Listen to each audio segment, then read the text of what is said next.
Howdy everyone, it's me once again, the one and only Dan. And today, as you can see, I'm still continuing my Disney movie marathon where I'll be talking about the movies, obviously their TV shows, I don't know, merchandise, whatever the case may be. If it's related to Disney in any shape or form, then yes, of course I'll be talking about it. So, of course, I'm again revisiting a film I reviewed. Yes, of course, it's a princess movie. But in this case, it's a different version again talking about. So, and of course, that's the original Snow White and Seven Dwarfs. Since I've covered the Korean version, Korean dubbed version of Alice in Wonderland, I figure I'll do the same thing for Snow White and Seven Dwarfs. Which, of course, is from this set here, obviously. So, yeah, I just thought might as well just talk about it for a brief moment here. There's quite a few discs, as you might imagine, of course. Oh, definitely.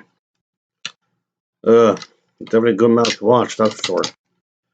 So, yeah, that's actually how the discs look. The disc itself look like. It's good. It looks kind of alright, I suppose. Oh, definitely. So anyway, but yeah, might as well, I suppose.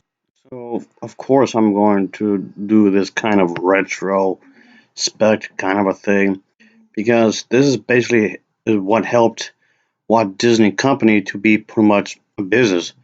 Yes, it is considered to be the first animated feature produced in the United States and the first cell animated feature. The production was pretty much really well done in that regard, considering when it was made. All right, I guess I'll cover the story here real quick, but of course I'm not going to spoil anything. Even though this film has been around literally right before the 1940s, so it's like it's practically literally impossible to not have seen this movie. So whatever for like the few that didn't. So this pretty much centers around Snow White, of course. She's supposed to be the sweetest, most kindest, most purest of heart, the purely good of them all. But of course, there's gonna be people out there with evil intent. Hence the witch in this film, and she's up to no good. Obviously, the witch just cannot stand Snow White, and that's unfortunately how people are. Just there's people out there that are so cruel, that just so rotten to the core. They just can't not stand seeing good people out in the streets doing the right thing. And but anyway, of course the Seven Dwarfs they're in here obviously. So Snow White she goes to help them, of course. When she goes to this place and just starts cleaning up the place and whatnot. Of course, we see Prince Charming over here doing his thing, obviously, throughout the movie. And by the way, we originally supposed to have had more scenes than compared to the finished film, but since the animation itself was so troublesome, they decided to drop it really. So the script itself was only the part of the film that had more scenes of him. So yeah, due to some difficulties, we didn't see more of him, unfortunately. And of course, she sleeps on one of the beds. The seven dwarves, they walked in back to the home while she's sleeping because she was there without them knowing. So they're just thinking like, what's going on here? So okay, they come in. Snow White was pretty much befriends everyone, but obviously the evil witch character, the villain of the story, is of course up to no good. She does attempt to have her killed. Snow White and the Seven Dwarfs premiered in a theater in Los Angeles, California on December 21st of 1937. Despite the initial doubts from the film industry, Snow White and the Seven Dwarfs became a critical and commercial success. So yes, it became one of the biggest successes of the year, and it actually made more money than its budget, which of course surprised everyone because no one believed in this project whatsoever. Well, jokes on them because Walt Disney laughed all the way to the bank when you think about it. And rightfully so, because he created a whole genre just because of this one movie. So there you go, in your face. So anyway, as promised, I'm going to talk about the version that appears on here. Oh yeah.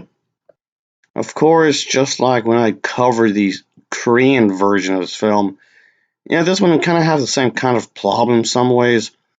And the thing is that, yes, of course, the voice acting is a bit more decent when it comes to this version. They did do a better job with this one, folks, at least in comparison to the Alice in Wonderland Korean version.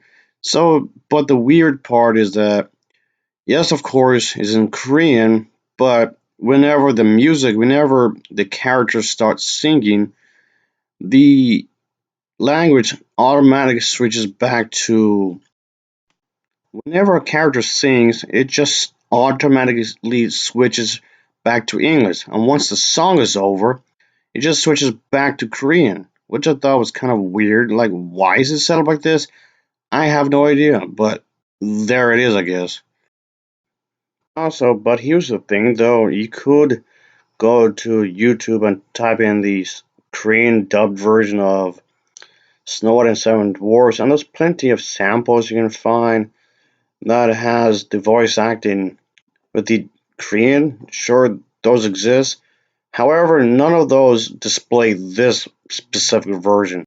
So, in other words, I don't know who dubbed this specific version really, so maybe we can find out later when I look more into it, but you can't blame me for attempting to look. But the picture quality here is actually pretty decent, surprisingly. So I didn't think that this was going to be this nice to look because usually when it comes to DVDs, you would think that the Blu-rays would be much better. But yeah, this looks actually really good, really. So the picture quality isn't too bad. Here's the menu, really. So I guess that's about it. So it doesn't look too special, really. The menu looks okay, I guess, but it's whatever.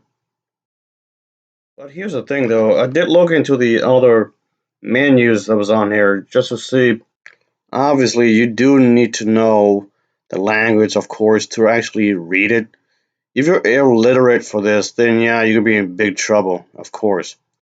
But the thing is that there are subtitles in Korean, and even though the film is in Korean itself, but I guess this is supposed to be for those have who are having this hearing impaired kind of problem, I suppose. And that's fine, I guess, because you could hear well, but still have a bit of a problem. So if you're reading Korean and you actually understand the language, but you have hearing impairment issues, well, this movie has you covered. So there's that. And for the menu, and that's about it, really. So it's pretty much your typical menu, really, and it's kind of lifeless, really. If to be honest with you, there's not much to it at all, and that's it, really. Just there's not much to this, not really. So okay, go back here. I just look 3 or 4 moments. Click this, but also there you go. The thing is that, of course, you have the English and Korean subtitles. So I guess for those who do speak English, and you have some problems when it comes to hearing impairment, or if you can't hear at all, we're still in luck because you can actually read it, I suppose. So there was that. I guess at least in this version, you can see that. So I can't complain too much, really.